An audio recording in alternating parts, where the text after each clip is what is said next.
Very good morning, my dear children. Welcome to your science lecture.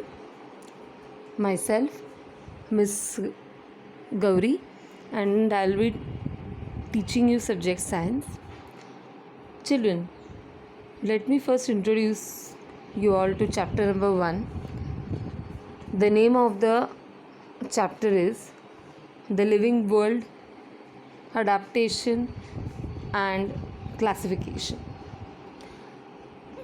Children, before going further details about the chapter, let us understand what is the meaning of the word adaptation and classification. First, we will see about adaptation. A simple meaning of adaptation is that adaptation is a process of changing ourselves to suit a particular situation. Children, once again I'll repeat, the word adaptation means a process of changing ourselves to suit a particular situations. For example, long neck of giraffes. Children, why do you think so that giraffes have long necks? Yes, so that they can feed upon the leaves of the trees. Okay. Second example is that of bones of the birds. The bones of the birds are light in weight. Why do you think so that the bones of the birds are light in weight? Yes, so that they can easily fly in the air. Okay. Next, we will see about classification. What do you all understand by the word classification? Classification basically means a system, a systematic arrangement in groups so that a particular thing can be identified. Okay.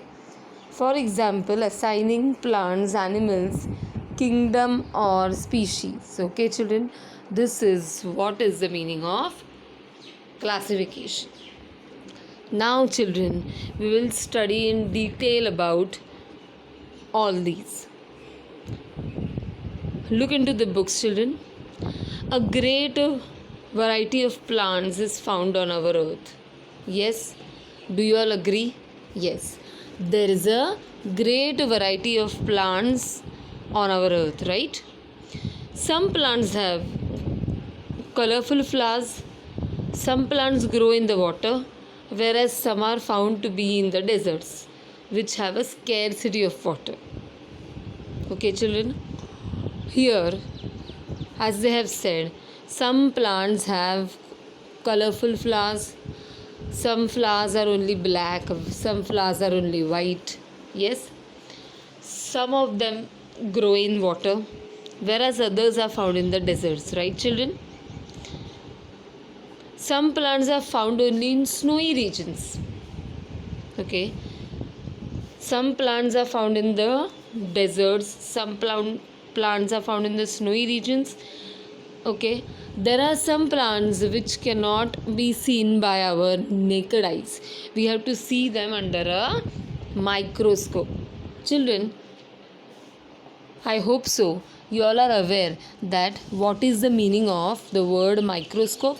Yes, microscope is an instrument that is used to observe microorganisms. What is the meaning of microorganisms? Microorganisms are those organisms which cannot be seen with our naked eyes. Okay, they have to be observed in an instrument called as microscope. Okay, then like plants, animals too have diversity. Some are unicellular while others are multicellular. Children, you all are aware of the words unicellular and multicellular. The word uni means one and the word multi means more than one. Okay, and cellular means cells. So children, unicellular in the sense having only one cell, and multicellular in the sense having more than one cells. Okay, some are vertebrates whereas others are invertebrates. The meaning of the word vertebrates means having a vertebral column. Okay, and invertebrates means without a vertebral column. So children, in short, this word is full of a variety of animals. There is aquatic, terrestrial, amphibian, reptilian, aerial, etc. Okay children? The word aquatic means what? Living in water. The word terrestrial means living on land. The word amphibian means living both in land and water. The word reptilian means crawling animals, and aerial means those animals or birds which fly in air. Okay? Now, all these can be termed in one word, diversity. Okay? The word diversity means variation or difference. Okay children? Next,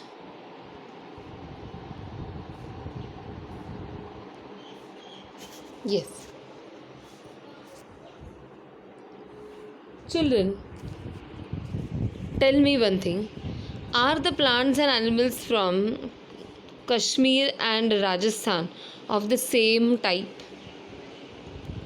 Your answer will be obviously no.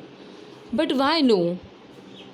The reason behind this is that the climate of Kashmir and Rajasthan is totally different, right? Kashmir has a cold climate whereas Rajasthan has a hot climate. Okay, so the plants and animals growing there will also be different, right children? Okay, now we will see about the desert, that is Rajasthan. Coniferous trees like, see children, figure 1.1 you can see, yes, those are the plants and animals which grow in deserts. Okay, cactus is the main plant that grows in the desert since it needs a very few water. Okay, and it can store water as well, so it grows mainly in the deserts. Okay children, see on your right hand side, coniferous trees like pine and deodar flourish in snowy regions like Kashmir. Okay, coniferous trees means conical shaped trees. The trees have a conical shape. Children, why do you think that the trees in the snowy regions are coniferous, means conical in shape? Yes, so that the snow that falls on the trees, because of that shape, it goes down into the ground. Okay, and it does not accumulate on the trees. Okay, however, in the deserts of Rajasthan, plants like cactus and acacia, there is bubble, are to be found. The camel is a desert animal and is not found in Kashmir. Okay children, now we will see about the term adaptation. Gradual changes occur in the body parts and also in the behavior of organisms which help them to adjust to their surroundings. Okay, such changes are called as adaptations, and these adaptations take place over a long period of time. Okay children, Next, we'll see about adaptations in plants. Okay, see, you have to observe and complete the chart. First is lotus. Its habitat is aquatic. Type of fruit is fibrous. Characteristics of the leaves: large and round with waxy layer. And characteristics of the stem: hollow and flexible. Children, find out from internet and fill the details about cactus and banyan. Okay, children. Next, we will see about adaptation in aquatic animals. Okay.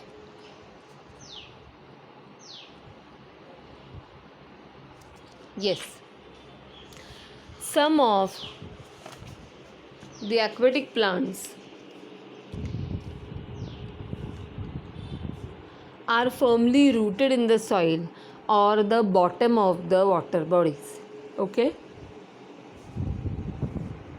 Their stems are submerged while leaves and flowers float on the surface. Submerged in the sense they are deep inside water, whereas the leaves and flowers float on the surface. Okay? तरंगते हैं.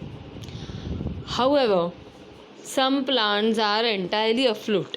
Their roots are not anchored in the soil. The surfaces of leaves and stems of many aquatic plants are covered with a waxy layer. Okay, the layer is like that of a wax. Leaves of some aquatic plants are thin and slender like a ribbon, and this shape helps them to withstand fast currents of water. See, children, you can see figure 1.2. These are aquatic plants. Okay. See figure 1.3, the stalk of the lotus. Okay. Next, adaptation in the desert plants.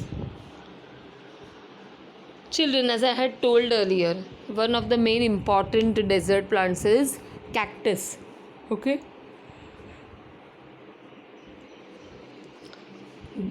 Desert plants are either leafless or their leaves are like small needles or have been modified into thorns. And as a result, they lose very little water by evaporation. And children, their stem stores water and food and is therefore fleshy. Okay, children, this is the characteristic of desert plants. What is it? Their stem is fleshy. Why it is fleshy? It stores water and food. Okay, the stems are green as they perform photosynthesis in the absence of leaves. The roots penetrate deep into the soil in search of water, and there is a thick layer of a waxy substance on the stems of these plants too. Okay, children. Next,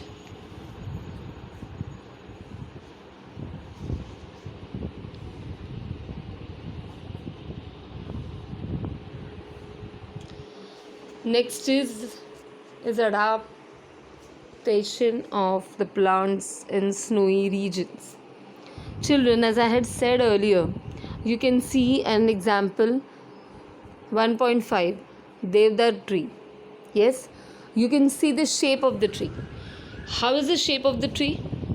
Conical, like a cone. Okay. So, children, as I had mentioned earlier, once again we'll see in what way are sloping branches useful to plants in a snowy region. Plants of the snowy regions mainly include conifers like deodar and pine. These trees are conical in shape due to their sloping branches. In the heavy snowfall and extreme cold in these regions, their conical shape prevents the snow from accumulating on the tree, and the thick bark helps the tree to withstand the cold, means it can bear extreme cold. Okay, children, so the characteristic of snowy plants is that they have a conical shape and their barks are thick. Okay, next is adaptation in plants of forest regions. A variety of plants, trees, shrubs, and herbs are found in forests. These plants compete amongst themselves for sunlight. Hence, the trees here grow tall to get sunlight, and climbers and vines grow to a great height with the support of the trees. Okay, and the characteristic of these plants is that they have spring like tendrils. Okay, on the stems of some climbers, and that is an example of adaptation. Next, grassland plants. Diverse types of the bushes and grasses are found in the grasslands.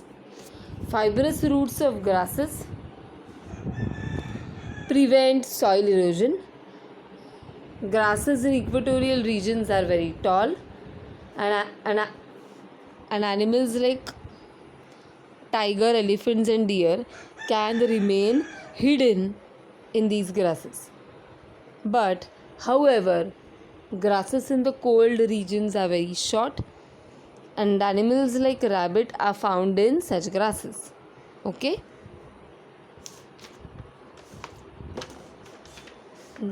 Next, now we will see about ingestion of food in plants. Okay? Children, see figure 1.8 and figure 1.9. Most of the plants are anchored in the ground and are autotrophic, means they can make their own food. However, plants like dodder, that is cuscuta, are parasitic. Children, what is the meaning of parasitic? The plant body of dodder consists of yellow wire-like stems. It is leafless and cannot perform photosynthesis. However, it has hostorium, that is sucking roots for absorbing nutrients from the host plant. These roots penetrate up to the conducting vessels of the host plant to absorb water and food. Okay, children. Next, fungi. Fungi do not have chlorophyll, and so it cannot perform photosynthesis. They obtain food from starchy foodstuffs like bhakri and bread. They have root-like fibers for absorption of food. Okay, children, what do plants need for growth? Plants need nitrogen, phosphorus, and potassium for growth. Plants that grow in soil which is deficient in nitrogen, like Drosera, Venus flytrap, pitcher plant, etc., fulfill their need for nitrogen by consuming insects. Oh. Okay, children. Next, we will see about adaptation in animals. Children, you can see figure 1.10 of the fish. Fish has gills, scales, and fins, right? As compared to terrestrial animals, the skin and body shape of aquatic animals appear to have undergone changes. For example, fish has scales on the skin and fins on the body. Their body tapers towards both the ends like a spindle. Fish breathe with gills inside instead of a nose. Okay, fishes don't have nose, they breathe with the help of gills. Their eyes have transparent eyelids and they have air bladders within the body to help them to float.